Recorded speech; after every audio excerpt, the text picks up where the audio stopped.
Hello दोस्तों, मैं प्रदीप सिंह एक बार फिर से आप लोगों का ट्रिपल पी नॉलेज चैनल में बहुत बहुत स्वागत करता हूं।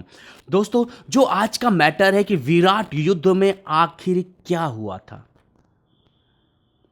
क्या सच में अर्जुन ने अकेले ही कर्ण, द्रोणाचार्य, भीष्म पितामह, कृपाचार्य, दुर्योधन, पूरी की पूरी कौरव सेना को हरा दिया था और वो भाग खड़े हुए थे? दोस्तों, करीब पिछले 10 दिनों से सिर्फ विराट युद्ध के बारे में पढ़ रहा हूं, अलग अलग किताबों में पढ़ रहा हूं, अलग अलग पुस्तकों में पढ़ रहा हूं, लेकिन मुझे अब जाकर के समझ में आई कि हकीकत क्या है। कांप जाओगे आप सुनकर के, कांप, हकीकत सुनकर के। और क्यों ये अर्जुन भक्त, बोलना न तो नहीं चाहिए, लेकिन ये अर्जुन भक्त क्यों छुपाते हैं असलियत, क्यों नहीं सच्चाई को सामने रखते हैं? आज दोस्तों मैं सच्चाई को सामने रखूंगा। यह नहीं है कि मैं अर्जुन को मानता नहीं हूं, मैं मानता हूं लेकिन अंधभक्ति नहीं करता। कर्ण को भी मैं भी मानता हूं लेकिन कर्ण के लिए अंधभक्ति नहीं करता। मैं भगवान श्री कृष्ण को मानता हूं, बहुत ही ज्यादा मानता हूं, भगवान राम को भी बहुत ज्यादा मानता हूं, लेकिन उनके लिए अंधभक्ति नहीं करता। दोस्तों, अगर अर्जुन अकेले ही महाभारत का युद्ध जीत सकता था तो क्यों नहीं जीता? विराट युद्ध में तो उसने जीता था ना, उनके कारण, कहने के कारण। अकेले इन महान योद्धाओं को मार के भगा दिया था ना। तो क्यों महाभारत के युद्ध में, कुरुक्षेत्र के युद्ध में वो अकेला नहीं गया? उसको तो 18 दिन का युद्ध चलने ही नहीं देना था। सिर्फ एक दिन के युद्ध में खत्म करके आ जाना था, सभी को मार देना था, कोई सेना वोना ले जाने की जरूरत नहीं थी, धर्म की जीत हो गई, भगवान श्री कृष्ण धर्म की जीत चाहते थे। क्यों करना पड़ा उसे 18 दिन का युद्ध? बहुत सारे सवाल हैं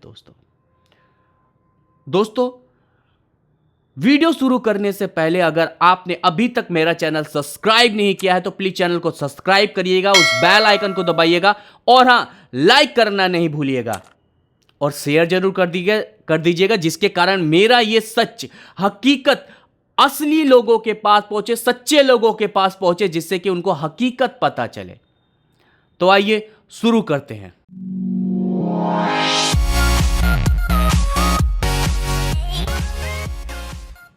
दोस्तों, जब अर्जुन नापुंसक अवतार में यानी कि बृहनलारा के रूप में होते हैं तो उत्तर को अपनी सारी जानकारी देते हैं युद्ध में जाते वक्त, और उस पेड़ के पास जाते हैं जहां पर उन्होंने गांडीव धनुष को रखा हुआ था और बाड़ों को रखा हुआ था।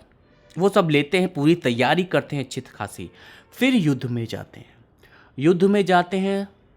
वहां पहुंचते ही सभी लोग उनको देखते हैं। तो सबसे पहले ये पढ़िए क्या लिखा है यहां पर। दोस्तों, इसमें लिखा है, जैसे वसंत ऋतु में हवा पतझड़ को बिखेरे पत्तों को उड़ाती है और बादलों को छिन्न भिन्न कर देती है, उसी प्रकार उस रणभूमि में रथ पर बैठे हुए अतिरथी वीर किटधारी अर्जुन शत्रुओं का संहार करते हुए विचरने लगे। उनके हृदय में दीनता का लेस भी नहीं था। वे सुंदर किरीट और मालाओं से अलंकृत थे। उन्होंने लाल घोड़े वाले रथ पर बैठकर के अपने सामने आए हुए कर्ण के भाई संग्रामजीत के घोड़ों को मार डाला और एक बार से उसके मस्तक भी धड़ से अलग कर दिया। दोस्तों, संग्रामजीत कर्ण का छोटा भाई था, यानी कि सूत भाई था। वो श्रोण से भी छोटा था। श्रोण कौन? वही श्रोण जिसके मुंह में सोना पिघला करके इन लोगों ने डाल दिया था और वो बेचारा मर गया था। और ये संग्रामजीत श्रोण से छोटा था। यहाँ पर तो कर्ण के एक भाई को बिना कुछ कहे वो बेचारा सिर्फ बृहनलारा से पूछने जा रहा था तेजी से, तब अर्जुन ने मार दिया था। और ऐसे मारते हुए संग्रामजीत को देखा जब कर्ण ने, वो बौखला गया। और फिर आगे क्या हुआ आप खुद पढ़ो। कर्ण को सहसा आते देख किरीटधारी अर्जुन भी तीव्र गति से आगे बढ़कर जैसे विचित्र पंख वाले गरुड़ किसी नाग पर जोर से आक्रमण करते हैं, उसी प्रकार बड़े वेग से उस पर टूट पड़े।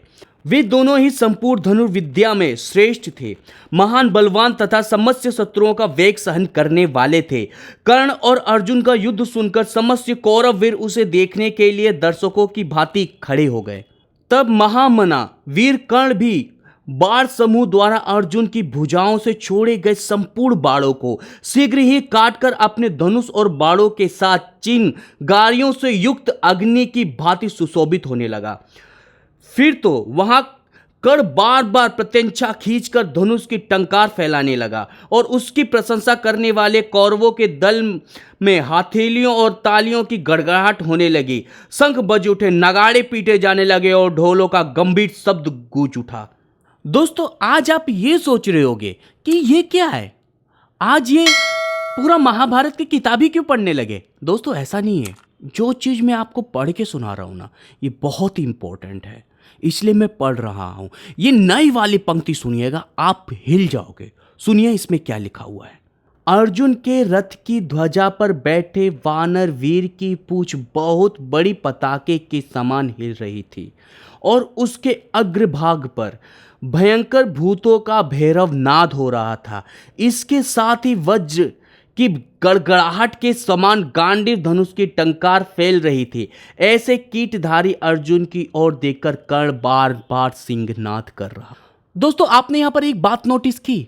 अंधभक्त चैनल बोलते हैं कि अर्जुन यहां पर अकेला था, ना भगवान श्री कृष्ण थे और ना ही हनुमान जी। तो ये श्लोक में कहां से दिख रहा है कि एक वानर उनके रथ पर बैठा हुआ था, यानी कि हनुमान जी वहां पर उपस्थित थे और हनुमान जी के रहते अर्जुन वहां पे हार जाए, ऐसा तो हो नहीं सकता था। और यह हकीकत है कि वहां पर हनुमान जी उपस्थित थे विराट युद्ध में, नहीं तो यह श्लोक नहीं होता। दोस्तों, आगे सुनो क्या होता है। जब ये सीन खत्म होती है, अर्जुन परेशान हो जाते हैं, तो कर्ण वहां से अपने भाई की लाश लेकर के चले जाते हैं। और लेकर के जाते हैं तो लोग ये सोचते हैं कि भाई कर्ण भाग गया। कर्ण भाग गया नहीं भाई, कर्ण भाई के लिए वहां से गया था पहली बार, फिर लौट करके भी आया था। आगे अभी बताता हूं कब लौट के आया था। वो उस समय अपने भाई की लाश को लेकर के जाते हैं। अगर आपको यह बात का विश्वास नहीं है तो तब तो वहां पर हम अर्जुन को भी भगोड़ा कह सकते हैं, जब युधिष्ठिर को कर्ण ने बहुत ही बुरी तरीके से घायल कर दिया था और ब्रह्मशीर अस्त्र का प्रयोग किया था और अर्जुन के पास उसका जवाब देने के लिए कोई अस्त्र नहीं था। और वहां पर श्री कृष्ण कहते, वहां पर ना लोग, कि वहां से अर्जुन युधिष्ठिर को देखने चले गए थे, इसलिए युद्ध छोड़ दिया था। कहते हो ना आप लोग कि अर्जुन भागा नहीं था, वहां पर युधिष्ठिर को देखने गया था। इस तरह तो फिर कर्ण को भी हम कह सकते हैं ना भैया कि यहां पर भागे नहीं थे। असलियत यही है कि वो अपने भाई को लेकर के, संग्राम को लेकर के वहां से गए थे, भागे नहीं थे। और जाने के बाद फिर रिटर्न आए थे तो क्या हुआ था ये सुनो अब। तब कर्ण ने छोटे तरकस से दूसरे बाणों को लेकर के पांडु नंदन अर्जुन के हाथ में चोट पहुंचाए। इससे उनकी मुट्ठी ढीली पड़ गई। तब महाबाहु पार्थ ने कर्ण का धनुष काट दिया। यह देख कर्ण ने अर्जुन पर शक्ति चलाई, किंतु पार्थ ने उस बाणों से नष्ट कर दिया। तत्पश्चात पराक्रमी कुंती कुमार ने महान तेजस्वी तथा अग्नि के समान प्रज्वलित दूसरे बाणों द्वारा कर्ण की छाती में आघात किया। वह बाण कर्ण का कवच काटकर उसके वक्ष स्थल के भीतर घुस गया। इससे कर्ण को मूर्छा आ गई और उसी किसी भी बात की सुध बुध नहीं रही। दोस्तों, इस श्लोक से यह बात पूर्ण रूप से साबित होता है कि कर्ण वहां बेहोश हुए थे, भागे नहीं थे।